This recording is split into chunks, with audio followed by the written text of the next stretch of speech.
And I'd like to take you through our story today and to give you a sense of how we are a very integral part of the future of Uganda. I'll start off with our group strategy slide here. This is a consistent strategy that we have in Tullow. It's a long-term strategy. It's about a long-term sustainable growth through balancing our investments in exploration and in major projects and making sure we have a good balance of funding to sustain that growth. And to do this, to execute our business in a responsible fashion with full respect for the environment and safety, the stakeholders and the people with whom we work and the communities with whom we work. This is a map showing our exploration footprint. We're a global exploration company, primarily focused on our core continent of Africa and on the Atlantic margins. We do have some legacy assets in Asia, which are creating a lot of value, but the focus for Tullow is our core continent of Africa. You'll see on this map, we've had a very high success rate this year, 82% success. This year, 87%, last year, 77% the year before, which is considerably higher than industry averages, typically about 30 or 40%. A lot of that success has come from Uganda, where in the first half of this year we drilled 9 wells and had 9 discoveries.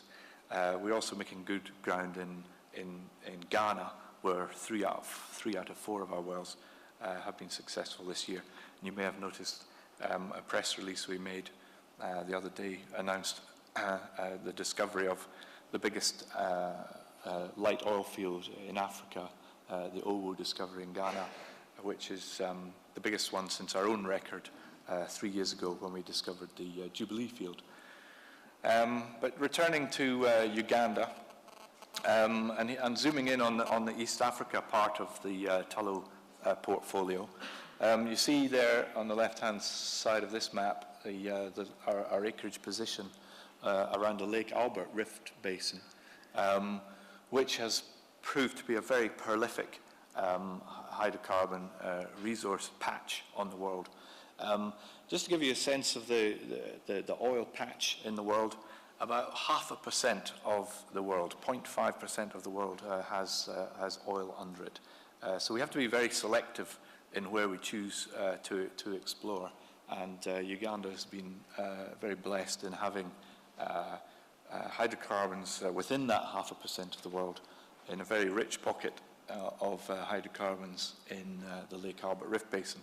You can see from this map as well that we've recently taken up a large position, exploration position, in the eastern arm of the East Africa Rift System in Kenya and southern Ethiopia. Back to Uganda, though. A little bit of history on the oil exploration in Uganda. The basin potential was identified early on. Seeps were identified by Ugandan regional geologists, and the industry became aware of these, and it led to the drilling of a well in 1938, which intersected oil shows in the northeastern shores of Lake Albert. But it wasn't deemed to be an attractive enough discovery at that point, and the basin lay until we came along. The area was licensed to Petrofina in the 1990s, but no activity. It really took our Energy Africa and Tullow, as we became, to reignite the Ugandan oil industry with a heavy level of investment and focus on this basin. So where are we today? Well, we've drilled 36 wells since we started, and I'm glad to say 35 of them came in, which is quite an outstanding performance so far. So we've discovered over 1 billion barrels of recoverable light oil. It's a light waxy oil. These are P50 numbers. What do I mean by P50 numbers? These are the mid-case volumetrics. There is an upside to this number. In fact, there could be an additional 1 billion barrels on top of these numbers I'm showing here. We also have a 1.5 billion barrels yet to find. The yet to find is the risked prospect inventory. Now, the prospects so far have been coming in at a high success rate, and although the later prospects may be a bit trickier, we still expect to be able to deliver the bulk of that 1.5 billion barrels yet to find through future exploration and appraisal. So we've had some good success this year. 9 wells successful. 8 of those have been appraising, extending some of the earlier fields. But McCois Prt1 was a new discovery and a material new discovery. And I would also perhaps highlight the Nigiri-2 well. Nigiri-2 was an interesting well. It's one of our latest wells. I think it was well number 33. And it came in with the thickest amount of oil pay, with 40 meters of oil pay and very good quality reservoirs. So this is a good sign. To have well number 33 come in with the biggest amount of oil pay in it is encouraging. It's just demonstrating that this basin has got a lot more to deliver.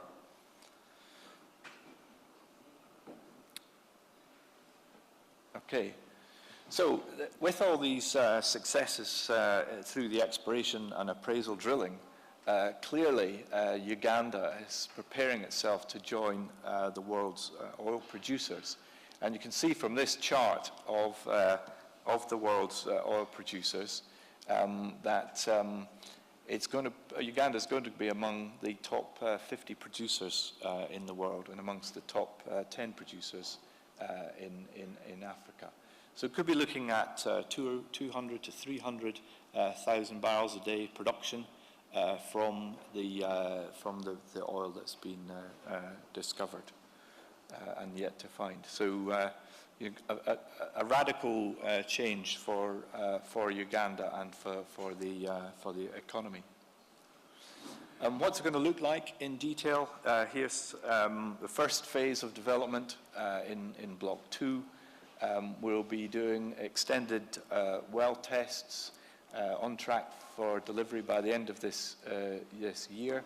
We're doing extended well tests, flowing the wells, and from the Casamina area, and embarking on our first crude sales to local industry. We also have a small Nazizi gas development planned, and it remains on track for 2011. A small 50 megawatt power plant for the Hoima region. And then looking on towards the Casamina field development, first oil around the end of 2011. But of course, there's a bigger picture than the phase 1 developments, and we're making significant progress towards the commercialization of these Ugandan resources. Clearly, the exploratory and appraisal piece is very successful. We are in the process of farming down to CNOOC and Total in a partnership that we've agreed with the government of Uganda, bringing in CNOOC and Total so that we together and each have a third in the basin, but that we will develop the basin holistically under an umbrella basin agreement to make sure that the resources are developed in the most synergistic and most economic way. So it will be a holistic approach to the development of the basin. In order to set up that farm down, we acquired Heritage Oil's assets in Block 1 and 3 through the preemption of a transaction between Heritage and ENI. So we're in the final stages of this process, of this transfer of title, and we're currently awaiting a resolution of the Heritage capital gains tax dispute. But the latest we hear from this is that this process is rapidly reaching closure, and that Tullow is confident that we'll be moving forward into the farm down phase and bringing in the new development partners, Total and CNOOC, to work with Tullow for the development of the whole basin. So looking at the timeline here in the table below, you can see the one that probably catches your eye is the bottom one, really. That's one of the most important ones, and that is that we aim to be producing more than 200,000 barrels of oil per day, in part through an export pipeline, 2014, 2015. So it's a bold target. But we believe that we can achieve that working with our new partners, Total and CNOOC. And I must say that if they were here standing with me, they would also be sharing their enthusiasm for this project with you. We have some very committed partners here, very excited partners in Total and CNOOC. So this will obviously bring about great change. But great opportunity, and we see great strengths in the people of Uganda. The talent pool in Uganda is an extremely compelling opportunity and proposition for Tullow and for our partners. We currently have 800 jobs in the field, and 100 in Kampala. We see that the industry will create 10,000 jobs, and we reach out to Ugandan entrepreneurs to step up to the challenge of establishing oilfield service companies. There's going to be a huge opportunity out there as we get ready to roll this out. The training requirements are clearly apparent, so there's opportunities there. But we do see good, high level of competencies in various sectors, and we'll be helping work with those sectors to develop those capabilities in order to fully integrate with our industry and with our business. So great opportunities for everybody, for Tullow to be working with the communities with whom we work, and for the development of the talent in Uganda. And these projects, the business, the exploration, the appraisal, the development, the talent development programs, are all part and parcel of our business, and as is our approach to social enterprise. And social enterprise is really core to Tullow's way of doing business. We see ourselves as being able to act as a catalyst for socioeconomic opportunities and economic development, and we have our